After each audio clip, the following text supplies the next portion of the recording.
പിണറായി വിജയനോട് ജനങ്ങൾക്ക് ഒരു കാലത്തും വലിയ സ്നേഹമൊന്നും ഉണ്ടായിട്ടില്ല. അങ്ങനെ സ്നേഹിക്കപ്പെടുന്ന ഒരു വ്യക്തിയല്ല പുള്ളി, സ്നേഹിക്കപ്പെടേണ്ട വ്യക്തിയുമല്ല. ഇപ്പം നായനാരോടുണ്ടായിരുന്ന പോലെ ഒരു സ്നേഹം, അത് അകളങ്കമായ സ്നേഹമാണ്. പുള്ളി രാഷ്ട്രീയമായിട്ട് എതിർപ്പുള്ളവരും നായനാർ എന്ന് പറഞ്ഞ വ്യക്തിയെ സ്നേഹിക്കും, പാർട്ടിക്കാരും സ്നേഹിക്കും, എതിർ ഗ്രൂപ്പുകാരും സ്നേഹിക്കും. എല്ലാവരുടെയും സ്നേഹം പിടിച്ചു പറ്റുന്ന ഒരു നായനാർ അവിടെ ഉണ്ട്. അതുപോലെ അച്യുതാനന്ദൻ വേറൊരു രീതി, ഒരു അഴിമതിക്കെതിരായ കുരിശുദ്ധ പോരാളി എന്ന രീതി, അദ്ദേഹത്തെ വിലമതിക്കുന്ന ഒരുപാട് ആളുകളുണ്ട്. വിട്ടുവീഴ്ചയില്ലാത്ത നേതാവ്. AK ആന്റണിയെ സംബന്ധിച്ചിടത്തോളം അഴിമതി നടത്താത്തൊരു വ്യക്തി എന്ന രീതിയിൽ അദ്ദേഹത്തിന് വലിയ ഒരു ഹാലോ ഉണ്ട്. തലക്കേക്ക് പ്രകാശവലയം, പ്രഭാവലയമുള്ള നേതാവാണ് ആന്റണി. ആന്റണി എത്ര കുറ്റം പറഞ്ഞാലും ആന്റണിക്ക് തുല്യമായിട്ട് ആന്റണി മാത്രം. ഉമ്മൻചാണ്ടിയെ സംബന്ധിച്ചും വളരെ ജനകീയനായിട്ടുള്ളൊരു നേതാവ്.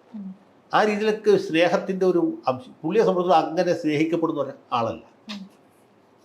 അപ്പോൾ ആ സ്നേഹിക്കപ്പെടുന്നില്ല എന്നുള്ളത് പുള്ളിയുടെ വേറൊരു തരത്തിലുള്ള ശക്തിയാണ്. അത് നമ്മൾ മനസ്സിലാക്കണം. ഇത്രയും ആൾക്കാരെ എതിർത്തിട്ടും ഇത്ര ആൾക്കാർ നിരന്തരമായിട്ട് പുള്ളിയെ കുറ്റപ്പെടുത്തിയിട്ട് പുള്ളി നിലയിലെത്തിയല്ലോ, അത് ചെറിയ സംഗതിയല്ല.